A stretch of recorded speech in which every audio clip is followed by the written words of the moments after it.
What is up, everybody? I hope you're all doing well today, and welcome to the Chilling Earthquake Shaman build. I spent a fair bit of time working and reworking this character since the 1.0 release of last Epoch, about a week ago, give or take, a little less, whatever it's been, and it has been a lot of fun. I have changed this build probably 3 or 4 different times, just trying different things, seeing what works, seeing what doesn't, adjusting things as I go. It has been quite a ride, and so you know where I am at currently. I am at level 86, and I am now working my way through the empowered rifts at the, I believe it's base level corruption of 100. Now in its current state, I am able to clear most of the standard stuff pretty easily. My damage is just fine. I kill things fairly easily. I have a couple deaths on this character, mostly due to misplays or, not having a resist capped and standing in some kind of effect. Just a few things like that. I'm definitely not a crazy, deathless, hardcore player, but this build has been working fairly well, and right now, the only thing I really need heavily to keep pushing up in the corruption level and doing the empowered rifts is just to get a little bit more sustain and a little bit more defensive mitigations online for the character. I have a fair bit. I'm not constantly falling over to standard mobs or anything like that. The build is fairly tanky. I just know that I'm going to keep needing more as the corruption level gets higher and things do more damage. So going into this build and guide talking about it, understand that there is a lot of room for improvement still, as there will be with any character you play doing almost anything, especially at the end game where it requires more and more damage and more mitigations. But I have it at a very comfortable spot where I'm clearing content, able to do what I want to be doing, and it is a lot of fun doing it. Hopefully you enjoyed the few little intro clips kind of showcasing how the gameplay works. It's not a overly complicated build, but I've had a lot of fun doing it. So before going into all the skills, gear, passives, and just kind of all the little things I've put together and how this build works, I'm going to kind of just start beginning to end and do a short little section here telling you about the leveling process, assuming you might want to try and do something very similar to this build. I would consider this a template, as there is a lot of fine-tune adjustments, which you'll see when we start looking at my different skill setups. A lot of different ways you could build this to adjust to your own liking, so you don't have to treat this as a one-to-one build guide that you're having to directly copy. If you see the way something works that I have set up and you don't quite like the way it looks or quite like what it does, or maybe you find a stat in a different place, say I have armor shred from a very specific thing, maybe you get a ton of it on your weapon, and that allows you to move around where your skills and stats are. That's perfectly fine. It doesn't have to be a carbon copy of this build to be successful. There's a lot of different ways you can make things work. But let us talk leveling. So I've started a couple shamans now, and I think the smoothest way to quickly level, from the early on beginning, assuming you don't have a ton of leveling items, is to grab Gathering Storm as soon as you unlock it, because it's fairly early and it is a pretty good skill, at least in the, testing running through the campaign I did. Grab a two-handed weapon, preferably with a flat stack of damage added to it. Mine does not have one here. Let me see if I can find something. A bad example because it's a wand, but there's a lot of the effects that will say like plus 13 to void damage, plus 13 to physical damage, or physical damage to attacks, and on and so forth. Those flat damage numbers are going to be very, very important in the early and all the time, but especially early in the leveling process. Because if we take into consideration a beginning item, you're going to have maybe 10 to 15 flat, like let's say melee damage, because you'll be using a melee weapon. Now let's say that weapon has a 74 increased melee damage. That's not bad, but your melee damage is only 11 to 15. So you're only going to gain 7 to 9 physical damage from that.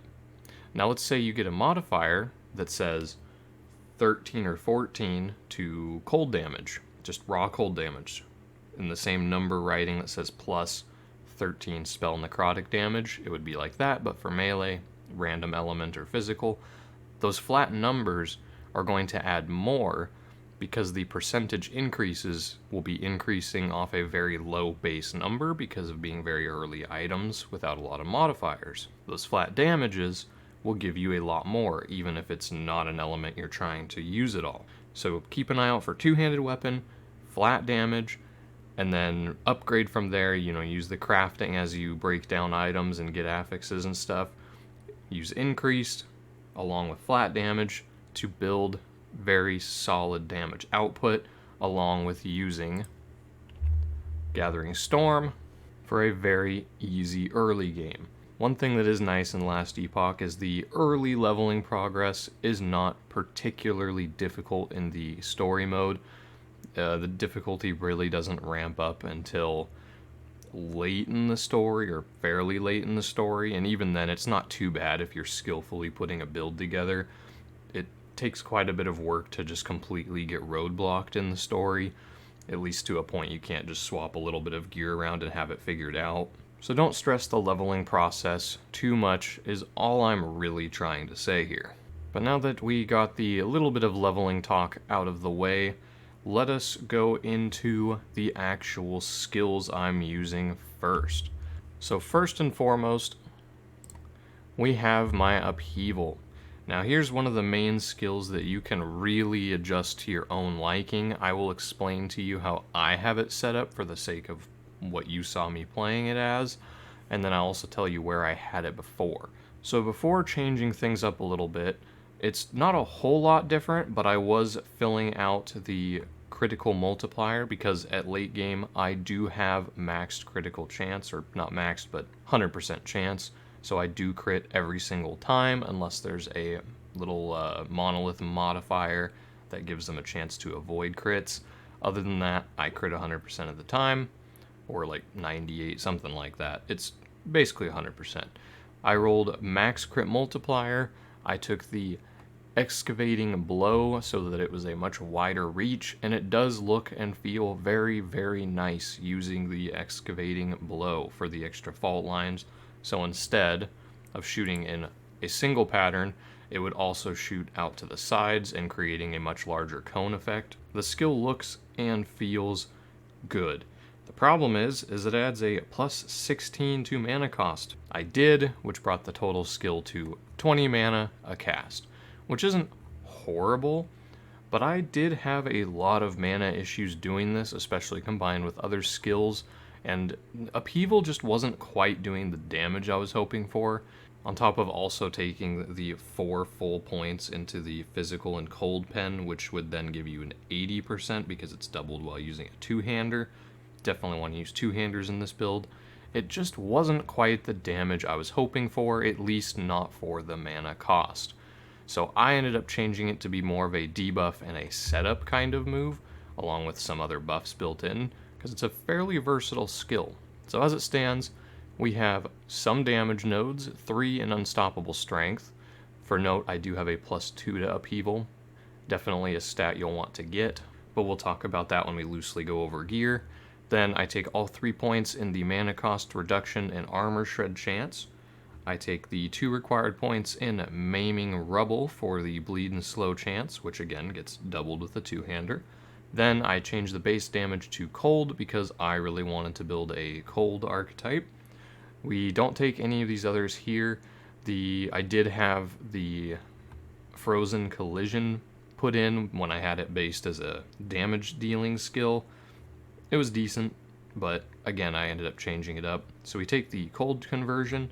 We still take the base crit chance because it is required to take Trembler, which is very important. When you directly use Upheaval and hit at least one enemy, you gain a stack of Earth Shattering, up to a maximum, causing your next Fury Leap or Earthquake to consume all stacks to gain additional physical pen and increased area per stack consumed. So as you can see, at max level, which is 3, you get up to 6 stacks, and the buff that extends to Fury Leap or Earthquake is a 20% in both physical pen and area per stack, which makes the area and pen of those two skills very nutty, especially scaled with other forms of pen and whatnot, so it is quite nice. And the way this works, as you can see, is as I attack and hit things, I get these guys over here, the earth shattering. So you'd build up these two, preferably all the way to 6, and then you either Fury Leap if you're moving around and want to, or I like to try and save these, or when I'm at full stacks, commit all of them to the actual Earthquake. And it does a lot of damage. I believe right now, without a lot of buffs going on, I sit at around 241 DPS on the little tooltip. I do find that to be a little deceiving because it takes things like attack speed into effect, which just isn't quite right for a skill like this where it's a lot about setting it up and slamming rather than a continual damage. So anyway, tooltip's a little misleading, but the skill hits very, very hard. Most elites, almost every mob just gets one-shotted, and mine does hit 3 times, as you'll see, which we'll get to when we get to the actual node. This skill just absolutely slams. It is fantastic. I really like it. Now let's get back to the skills. So on top of taking that buff, we move over here, we fill out the area, because I did not like how the single fault line for the upheaval felt with no area scaling. It just did not hit anything in an area at all. It was really annoying. So I ended up full scaling this. If you're a pinpoint accurate player who doesn't mind clicking a ton of times just to hit each enemy, you could probably dump all but the 2 required points in this to get some more damage or more stacks and something elsewhere. I prefer it with the full area. And then I take the Primal Bulwark. When you use Upheaval and hit at least one enemy, you gain a stack of Earth Armor for 6 seconds, up to a maximum amount of stacks, granting you additional armor and endurance threshold per stack of attunement. So I do try to use endurance and armor, so this is a very, very good buff because when you're rotating between Upheaval to build stacks and then Unleashing to use the Earthquake to slam things, you tend to keep this at almost 100% uptime, which is just a lot of extra armor and a fair amount of extra endurance threshold, which is a defense I use on this build. And it is quite fantastic.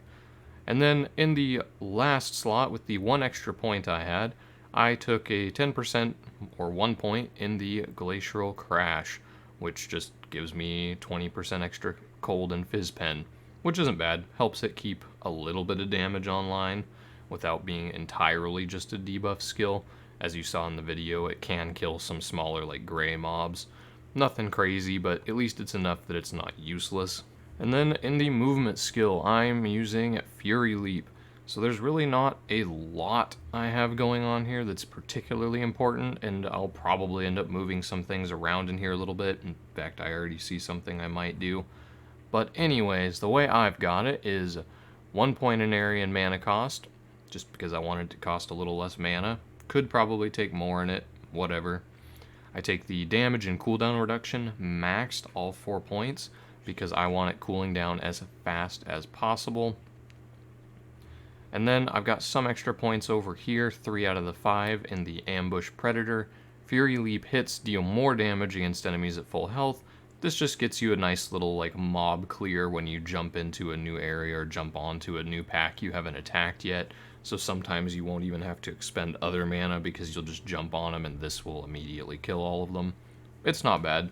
I don't use this primarily as a damage skill, but it is nice to occasionally not have to sit there and do the whole combo to blow up like 5 gray enemies at once.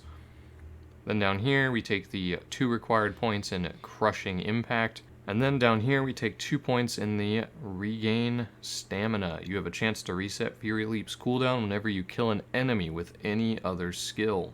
Fury Leap's cooldown can only be reset once every 5 seconds. So very simply, this just gives you a 10% because of the 2 points invested chance to entirely reset the cooldown on Fury Leap. You just kill mobs and then this resets the cooldown so you can jump to a new set of mobs. I don't spam this skill too much, but it is very nice when you are trying to move around, or when you're in a mob, you kill some enemies and then realize there's a big hit coming. This can give you a chance to get the cooldown back so that you can jump out of the way as well as jumping into packs. So it's pretty nice. I definitely would probably take all 4 points in it if I was really needing more traversal skill usage. And then one of the other nice effects from this skill, Warrior's Entrance. When you land, you and your minions gain additional melee damage and spell damage for 3 seconds. This buff can stack. So this gives, at the 3 points I have invested, a 9 flat melee damage and 9 spell damage. So I jump into a pack and I get a buff for extra damage for a little bit. And then I also take Frenzied Onslaught. When you land, you and your minions gain Frenzy for 3 seconds, which increases attack and cast speed. So to boil down the words, you jump into a pack, you get more damage and more attack speed for several seconds after having jumped. So it's just a nice little buff.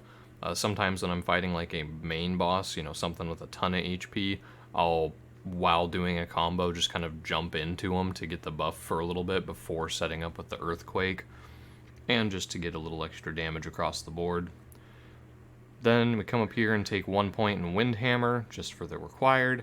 Then I took the Crit Strike Multiplier, as again I do have a roughly 100% crit chance, why not? And then I was using the Violent Upheaval. When you land with Fury Leap, you cast Upheaval, and it consumes the mana requirements of Upheaval. This was a lot better when I had the multi-pronged attack on Upheaval. As it stands right now, I might take these 3 points out to fill out this buff and the cooldown reduction. We'll see. It's working fine as it is. I just might switch it around depending on how I feel.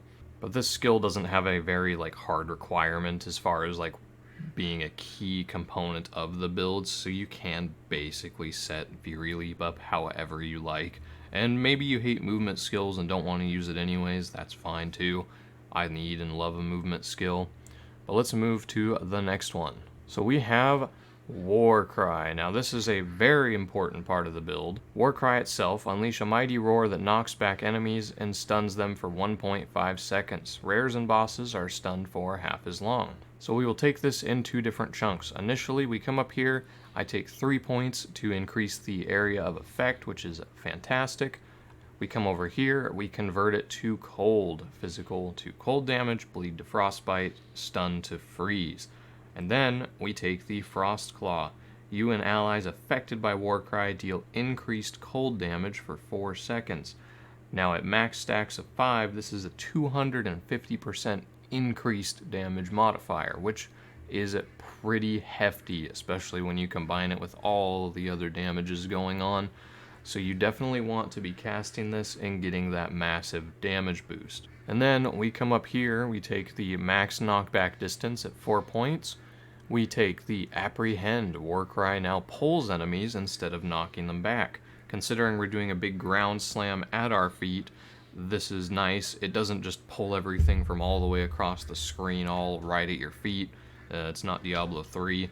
But it does function well, and it just kind of helps bring large mobs clustered a little more into the actual impact zone. It's quite convenient, just kind of a quality of life node. Then we come over here, Kinetic Scream. Warcry now hits enemies and deals spell physical damage. This can be nice for trying to apply chill, on hit effects, a little bit of spell damage. We're not really scaling spell damage, so it doesn't do that much, but it is required to keep moving. Then I take the 2 required in Eviscerating Howl. Warcry causes enemies to bleed. Not bad, not very important for me. But most importantly, Shallow Breath. Warcry has significantly shorter cooldown, but no longer has a guaranteed stun, freeze, or fear. So this one is quite a shame, but the 50% cooldown is very, very important. So you do not guarantee the freeze anymore, which is quite sad, as the guaranteed freeze is amazing. But due to having the insanely fast cooldown, we now get the cold damage increase, along with, the random bleeds and being able to pull enemies very, very reliably. And in almost every pack you fight, I'm constantly yelling at things just to get the buff up from Frostclaw here. so it is quite important, and I quite like having the cooldown. You could probably drop this entire section of 4 points, even more maybe if you don't care about the pull, if you were to, say, get a lot of cooldown reduction from gear or a unique or something. So that could be a way you would do it instead of taking this node, but as it stands, I don't have a ton of extra cooldown, if any, so I come over and take Shallow Breath. And then for the last 2 nodes, I take Juggernaut as it's required for the Invulnerable for 1 second after using Warcry. And then I put the last random point in Berserk. You gain Berserk buff for 1 second when you use Warcry, granting you additional melee damage. While you have Berserk, you gain additional stacks of Berserk on melee hit up to a maximum, and melee hits refresh all stacks. So quite simply, if you're in a pack or on a boss or on an elite fighting, you Warcry, you get all these other bonuses, and then it will start up the Berserk buff, where each hit up to 10 will give you a flat 4 to melee damage, which is nice. It's, I don't build entirely around using Berserking, but I had an extra point, and this just gives me an extra set of flat damage since I will already be casting Upheaval multiple times before actually using Earthquake, so I tend, especially on elites and bosses, to still have high or full stacks of Berserk before I use Earthquake. If I was able to drop more points elsewhere, I could take more into the Berserking duration, max stacks, and attack speed and whatnot, but only really the damage portion of the Berserking stat is important to me. I don't really need the attack speed, so I just kind of settled at having the 1 point here to get some extra damage, and it's worked pretty well. Alright, before we talk about the big skill itself, Earthquake, let us talk about kind of my flex slot here. So I had an extra slot that I just had the Wolf summon in for quite a while, and I simply had the Wolf summon because there is a damage node in the passives that gets a double effect while having a minion, so I just kind of had to pick from the minions, and there wasn't a lot of options since I wasn't Beastmaster. I do have enough points in it now that I could take the Summon Bear, and I might look at what he does and possibly adjust to it. But I'll show you what I've got going right now, as it's worked fairly well for bosses. So I've been using Summon Storm Crows. They're a little hard to keep alive as I'm not scaling any kind of minion modifiers, but they have 2 particular effects through their passives that are very, very convenient and I quite like having. And that is the Aspect of the Crow. Storm Crow hits have a chance to grant you a stack of Aspect of the Crow for 8 seconds, granting you additional melee and spell lightning damage. Now, I may not be using any kind of melee lightning damage or spell lightning damage, but these are still a flat stack that still gets scaled by elemental damage and things of that nature. So even though it's not the element I'm using, these 2 nodes here give me some extra damage scaling, just more raw damage, and I will always take more raw damage, so that is quite convenient. The node here gives them a chance on hit to apply one of these stacks to you, and then the second node here, Wisdom of the Storm, makes it so every 10 seconds they cast a stack on a near ally, which would be you, granting you Aspect of the Crow, and it has reduced duration on minions. Not important, all about just getting these stacks on me often. And then we come down here, and we take the chance to shock and additional lightning resist. Not a big deal, but it's required. Then we convert it to cold. The only thing I'm not for sure on is if converting to cold changes the buff to adding cold. I do not believe it does. I think this buff still adds lightning damage and lightning spell damage rather than cold, even if it's converted over here. I believe this is just for affecting the crows, making them do the cold damage, which is a shame. Assuming it works like that, as changing it to cold as well for the buff would be super cool, and I'd probably get more benefit out of it. But either way, it still adds damage. We convert them to cold. We add 70% freeze rate.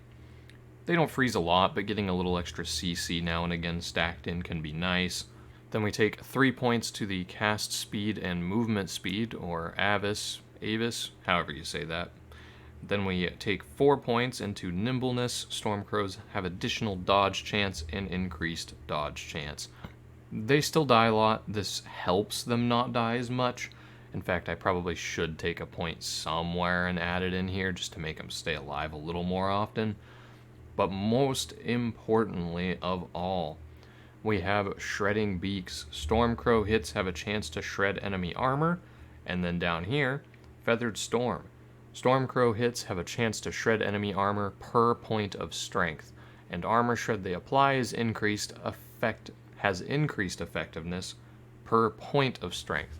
Now, I may not be fully strength stacking, but I end up with enough strength that they get a lot of armor shred. I want to say in a boss fight, assuming they don't die, I usually end up with between 20 and 30 stacks of armor shred, which isn't massive, and combined with me having a little chance to shred with the upheaval, I keep a nice amount of armor shred on the enemies, which for bosses is great, because that sets me up to further wallop them with Earthquake.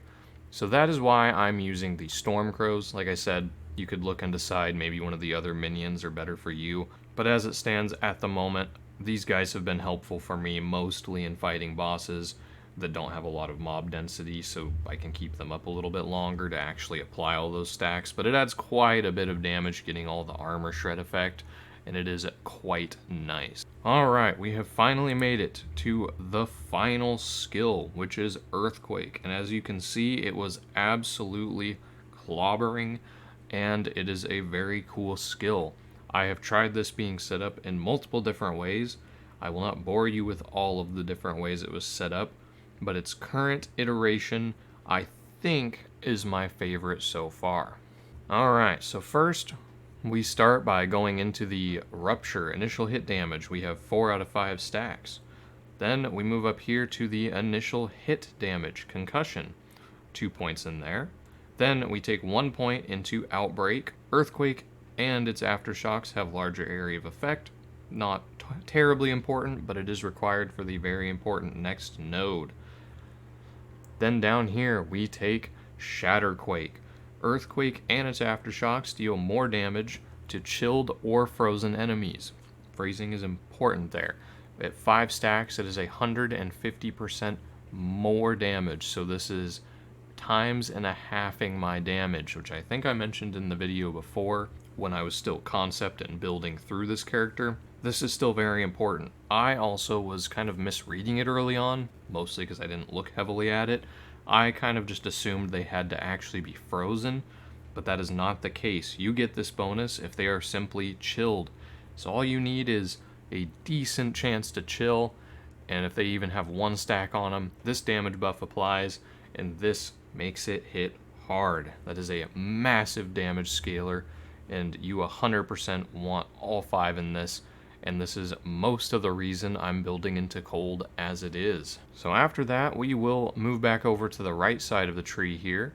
After we have taken the Rupture and filled out these other nodes, we will then take Seismic Smash. Increases to aftershock damage on this tree apply to the initial hit, but Earthquake can no longer create aftershocks.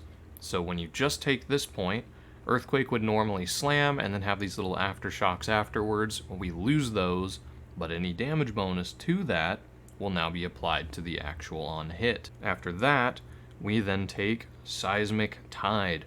Earthquake's initial hit occurs 3 times, first with 30% reduced radius and damage, then with 5% reduced radius and damage, and in the last hit with 30% increased radius and damage. And it adds a 2-second cooldown, and mana consumed per each of the hits is set to 16, so you'll use the mana for the first hit, and then use 16 for each of the follow-ups. I was skeptical about using this because of the reduced radius and damage, but this actually ends up adding a lot of damage, and it also allows me to do a little thing where I can drop my attack and then keep moving and still be getting some damage on the field on an enemy while being able to move around. I don't have to sit here and constantly attack in order to actually have damage output. So it's very nice just to set up, wallop, and then get out of the way and be able to move around. And it does add up to a lot of damage having the extra hits, even with the first 2 being slightly reduced. But because we have taken the Seismic Smash node right before it, we will now move down here Crushing Wake. Aftershocks deal more damage, multiplicative with other modifiers, and have an increased chance to stun. Don't really care about the stun very much, but because of taking this node, this 100% more damage now applies to all 3 of those main hits, and it just adds a lot of damage. Then for the last 3 points, we take 2 into the initial hit reduces enemy armor, so each of those hits now apply 4 stacks of armor shred. Just a nice way to set it up for that last hit that does a lot of damage, because I do believe each of the hits will count this individually. It's hard to check with all the other effects going on, but it looks like it. And then we take 1 point into the Harder They Fall. Earthquake's initial hit deals more damage against rare and boss enemies. So this is just another 20% more damage. Fantastic. I love it. If I had more points or could squeeze points out of somewhere else, I'd probably put them here, because this is a fantastic node. Sadly, I am a little bit capped here, unless I can find a way to get even more skill points, as I do also already have a +2 to Earthquake. So if you were also doing this build and following me fairly closely, but you have not managed to get a +2 to Earthquake modifier on your gear, I would just say probably the Harder They Fall and one of the armor shreds is probably where I would lose those 2 points. Everything else is just so pivotal and important that I definitely think that's the way to go. If you're having a hard time with chilled effects, something you could do is take some of the points out of the Shatterquake and move them over and place them into the Harder They Fall, simply because the enemies that will evade you and not die instantly the most are going to be rares and bosses. So if you're not chilling enough or freezing enough, drop these points, dump them into this one over here. It will be a little less damage than if you had the chill and had this full Shatterquake, but it should still be pretty good, as at 5 points this ends up being 100% more, and this ends up being 150% more. So you lose a little bit, but it allows you flexibility, not having to worry as much about the chill. Pick these where you prefer. Alright, so let's go over the passives. My passive tree is kind of all over the place. I have reworked it multiple times, and at least as it stands right now, I've had the best luck having points in all of the different subclasses and primary trees. It looks a little wild, but I promise you it does make sense. Alright, so first we take the Attunement, Lightning, and Cold Resistance up to a 3. You could definitely do more here and less in the Strength one. Whatever you prefer, both are very important. All of your skills do scale on Attunement and Strength, the Earthquake and Upheaval. So you could do whichever of these you like more. And then we have the full into Strength and increased health regen. Then we move up to increased melee damage and leech for you and minions. Nice way to gain some extra health back and some increased damage.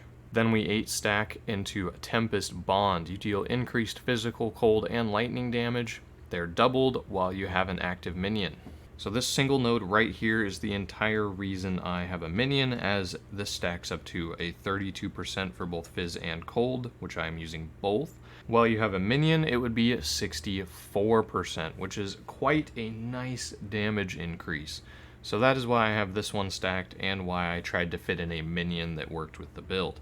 And then after that, you will be at the end of the Primalist base tree, and then we take plus 10 into Ancestral Weaponry, which, using the two-handed mace, which I am doing, you gain 50 flat cold damage, which is quite a nice damage modifier.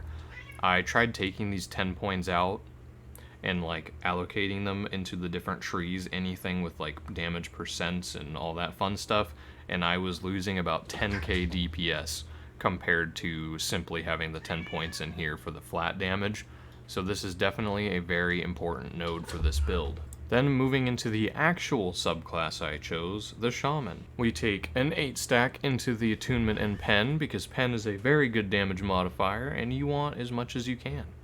Then I took 8 points into Sky Warrior, increased damage, minion damage, and at 5 points you get a 10% increased cooldown for Fury Leap, which is fantastic. Then we move up here, we take 10 stacks into the increased cold, increased physical, and then dodge rating. Then I take the Hailbringer, Chill Chance, Freeze Rate, and Cold Resist, full stacks in there. Then I have 1 oddball point into Shattered Heavens. You deal additional cold damage with spells and attacks.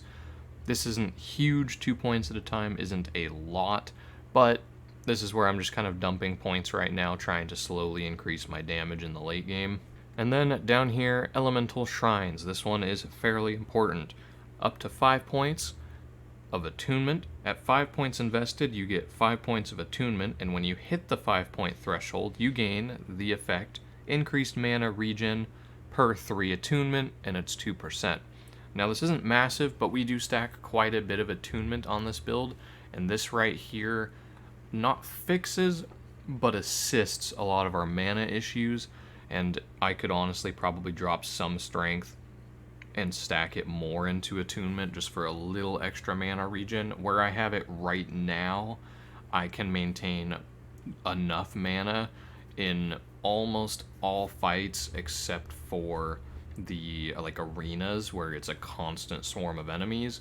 Those it can get a little bit dicey simply because I'm casting the abilities a lot more often with not as much dodging, moving around, or moving between areas. So it's enough and I can do it. It's just not quite as smooth and fast because sometimes I'll have to run around for a few seconds to regain mana. So I could stack more to be even more effective, but for right now, it is comfortable. And then the only other node worth really pointing out in here is there is the Dervish increased elemental melee damage, 10% per point. It didn't add as much damage as I would have expected it to, so I've started taking the flat cold damage instead of this one. If you had enough points or you didn't need something else, this is definitely worth taking as we do a decent amount of cold damage, which this would scale with. But as it is, I was getting more damage out of other things. Then we come over here to the Beastmaster, where I have 14 points currently. I have 5 into the strength and damage taken from nearby enemies, reduced by 10%. I have the 8 points into increased melee damage, up to 56%, not bad. And then I do have 1 point into aspect of the shark, or ambush. Every 5 seconds, your next melee attack deals increased damage and grants aspect of the shark for 3 seconds. So this will be a constant uptime of 3 out of every 5 seconds, and the buff increases melee damage by 75% and attack speed by 10. Now this is a little hit or miss since we can't move far enough in the Beastmaster tree to actually start scaling the amount of uptime on this, but as it stands, you get a decent 75% increased damage most of the time. So during a boss fight, you're going to end up getting a lot of extra damage out of this node and this buff. So it isn't necessary, but it is quite nice. And then for the last 12 points, I have them in the Druid tree for 2 very, very particular reasons. For the chitinous plating, endurance percent, and armor, I was using this to try and make sure I could cap myself at the 60% endurance so that I can have the max damage reduction, and it comes with a little extra armor. I did have 7 points in this, but then I got a piece of gear that gave me more endurance, therefore I could drop points in this. And that is another thing to be said, is a lot of your build is going to shift and change based on gear and what kind of effects you get, what affixes you get, what level you get them at, because if you get a lot of exalted gear with really high tier 6 affixes, there's a lot of points you could probably drop and put elsewhere to minimax, which is kind of just the whole endgame loop of these ARPGs, is minimaxing based on what you find. But for me, these points were very nice to fill out endurance with extra armor. And then a very important one, Druidic Prowess. At 7 points, we get +7 to attunement and +7 to strength. Now keep in mind, both our main attack skills, Upheaval and Earthquake, both scale with both of these stats. And then at 5, we get a +1 to all stats, or all attributes. So this is actually a fairly good damage node, along with getting a little extra armor from strength and a little extra mana and mana regen from stacking that attunement. So that is it for the passives. That was very long-winded, my apologies, but I wanted to show all of the setup I had going. And then for the hopefully short last little section here, we will talk about gear. Much like everything else, this is a very, very flexible area where you're basically just going to be trying to find the stats you want and need. You will probably not find them in exactly the same way or on all the same gear I do, but I will go through and just kind of loosely show you what I'm looking for, or like very key stats on my gear, which will be ones you want to look out for to try and get yourself. And I do have 0 uniques on this build as of right now. Not a 1. As you can see, I have a fair bit of exalted gear, but not a single unique. Is there any uniques out there that could make this build even nuttier? Probably. I haven't gotten one yet. So you don't require any particularly fancy items for this, just raw stats, combinations, and skills. And then I do primarily use my idle slots for the resistances, and as I'm able to finish resistances, which, as you can see, my resistances are a little rough at the moment. I was messing with a new helmet and a new belt, which dropped my resists a little bit. When I'm being smart, my fire was capped at probably around like 85, and then my poison was closer up to 50. I do know I should have poison capped as well. I've had a hard time getting enough modifiers to have it. I just have not gotten good rolls of poison resist on any gear that was actually usable for me. And I do very rarely die to poison, so I'm not terribly worried about it, as I do have a good amount of leech and HP regen. So I should have this higher. Don't copy my stats. You really, really want to have all of these capped as it is. I'm just not terribly worried about dying, as I'm a softcore player, so it's not a big deal to me. And I don't find a lot of poison, but everything else should be capped 100% of the time, all the time. Especially physical and void, as they are both very, very common. But anyway, moving on from that, and as you get your resists where you want them, you can start toggling out these idols for ones that actually give you damage modifiers. As you see, I have these 2 tall 3 slaughters here that both give me increased physical and increased melee damage. This together equals a 61% increased bonus to my earthquake, which is pretty hefty. On the helmet, I was using the armor, mana, and mana regen base for a long time, just to keep my mana regen at a place where I could actually keep fighting. I was finally able to swap out from that and move into the endurance and max health as endurance threshold helmet, which I happened to get 2 to earthquake, 8 attunement, and then some void and health. I definitely need a better helmet, as that 18 health is kind of wasted. It's not a whole lot. I could definitely get better stats there, and it's not even exalted, but I just wanted the +2 to earthquake very badly, along with the max health as endurance threshold. So I could use a better helmet, but that's how I'm rocking this one.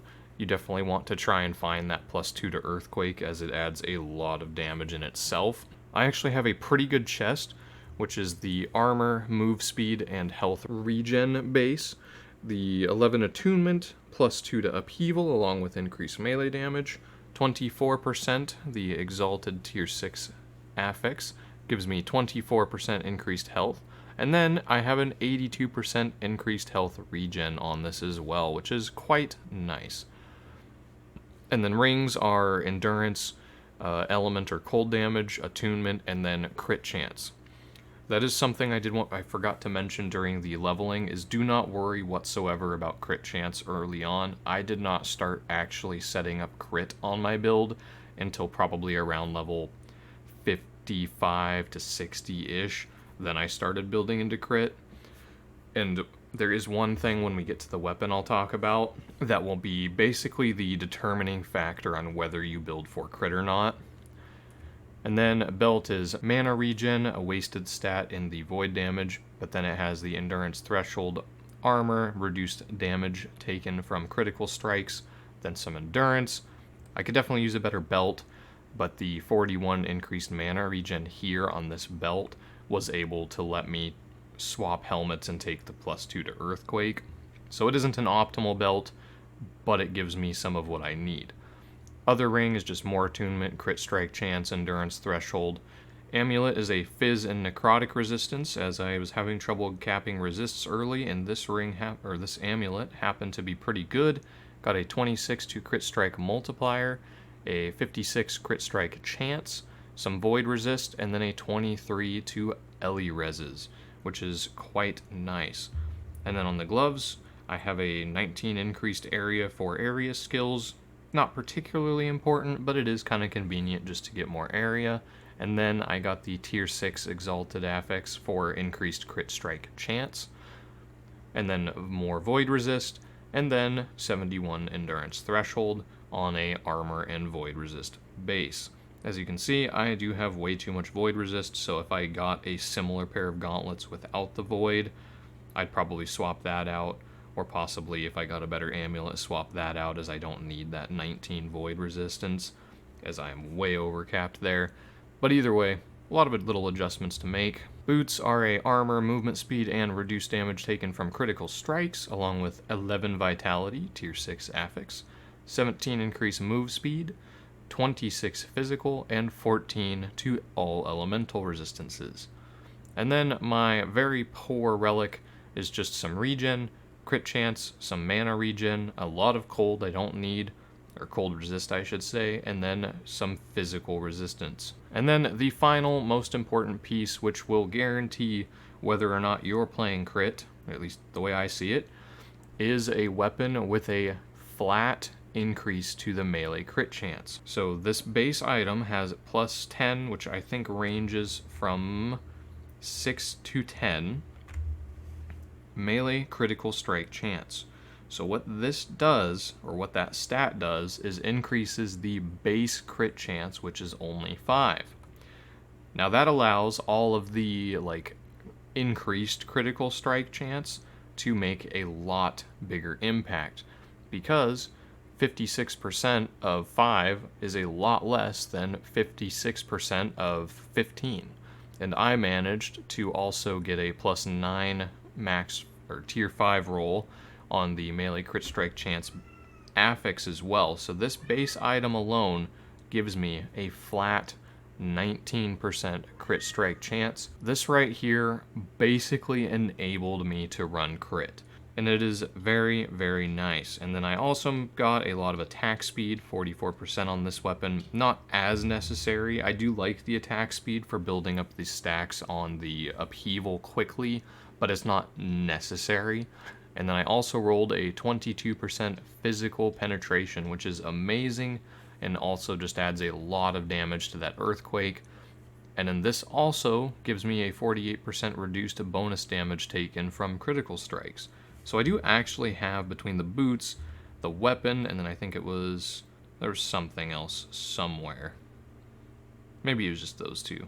Either way, that actually gives me a reasonable, here it is, another 20.